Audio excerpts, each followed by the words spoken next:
Hello, my name is Anil and I'll be the instructor for this course. I'm really excited to teach you guys about today's topic. That being said, let's go ahead and head to the computer and let's get started. So today I kind of want to discuss what 8D problem solving method is and the similarities and differences that it has with the CAPA system. So if you guys look at this curriculum down below, most of the curriculum you might see that it mentions CAPA rather than talking about 8D problem solving. The reason why is CAPA and 8D problem solving are almost similar. We're going to talk about this in depth in this lecture, how they're similar and the differences as well.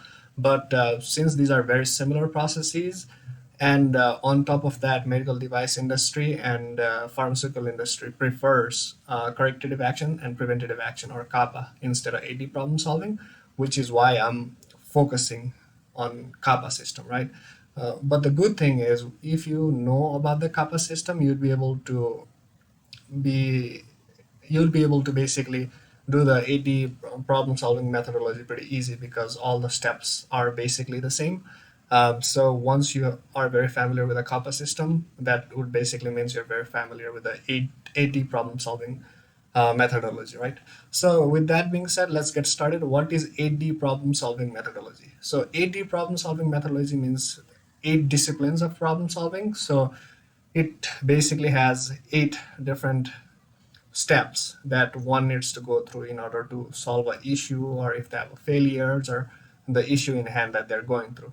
And 8D problem solving, you can use this on any problem solving, and it's generalized, which is why medical device and pharmaceutical does not allow 8D problem solving, because it misses some of the things that CAPA captures. But on the other way around, CAPA captures everything that 8D captures. So CAPA system is kind of superior than 8D problem solving method, but 8D is nonetheless a good way to find a temporary and permanent solution for any issues that you're facing.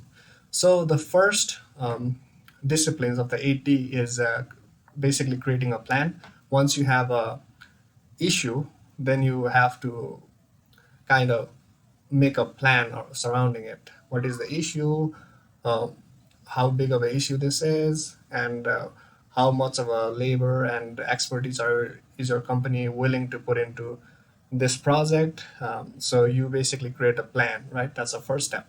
And once you have created a plan and once you have a document involved, you kind of know which departments need to be involved. So you form a team. So team formation is the second step of 8D methodology. And the third step is defining the problem.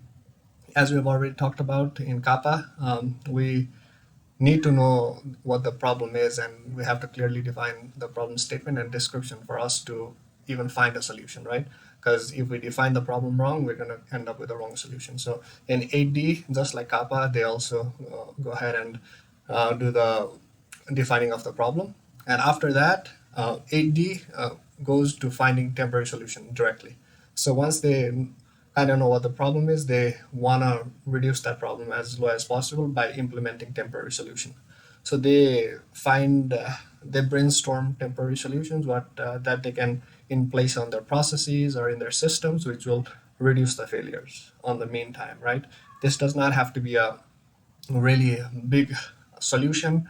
It can just be like a patch up type of work, which works for the time being, but at the same time, it's not for the long haul, right? And I can give you a little example as well. So once we have implemented a temporary solution, then we go ahead and find the root cause of the issue that we have, right? So the reason why root cause investigation is important in this step 5, is because once you have a root cause found out, you will have much easier time finding the permanent solution, right? That will eradicate the issue in general.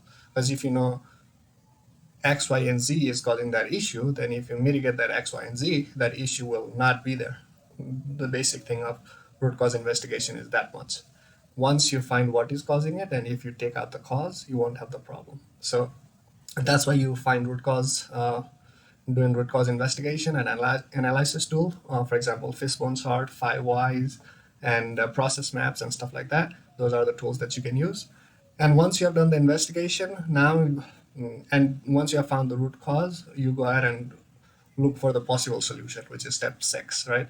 And you have a bunch of possible solutions. Remember, the vague your solution is, the vague the implementation going to be, and it's not going to eradicate the issue, right? So you have to have a specific solution for the specific problem that you're having. So once you have a bunch of solution, you test each of these solution to see its robustness and to see how much it's going to eradicate the initial issue. And that's a step 7 that you validate. And once you validate that, you implement the long-term solution, right? So out of, for example, 5 solution, from your test, you found out that only 1 or 2 solution eradicates the problem you're having. So you go ahead and validate your way and implement the solution in your processes or in your system so that you will eliminate the problems that you're facing in the first place.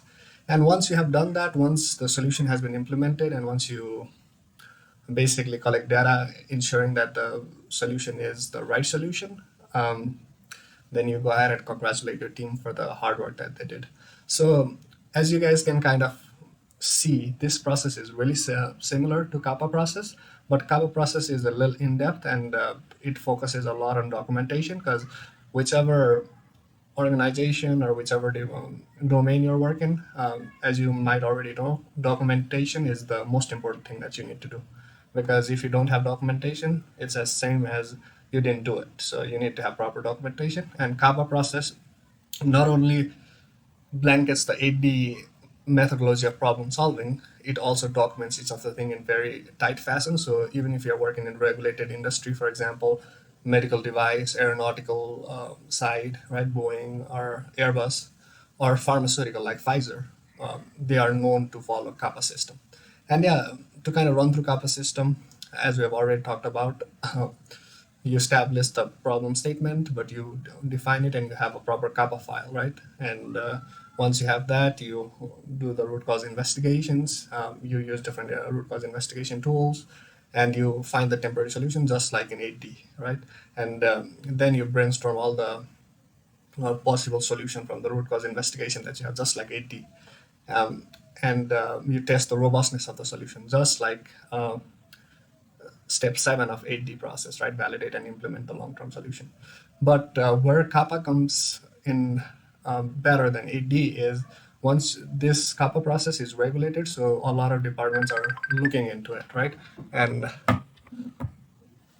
when that happens, you have to make sure that you're following all the guidelines, and there's checks and balances. And once the CAPA is implemented, it basically also ensures that you're documenting the effectiveness correctly, and you're getting the post CAPA stats to see if the failure is indeed decreased after you put the solution in place, right? So that's important. So that's a little bit of difference. Even the 8D problem solving methodology is a great tool. In this class, since CAPA covers 8D as a whole, we'll talk about how CAPA will be a great tool to use to find the root cause of a problem and to eliminate it for a long term. So that being said, let's go ahead and get to the next lecture. Well, I hope you liked the lecture today. If you want to learn in depth on this area, and if you want to be an expert in this area, please go ahead and visit the link below to get into our Udemy course, which will teach you from zero to become an expert in areas such as risk management and CAPA systems. With that being said, I'll see you on the course.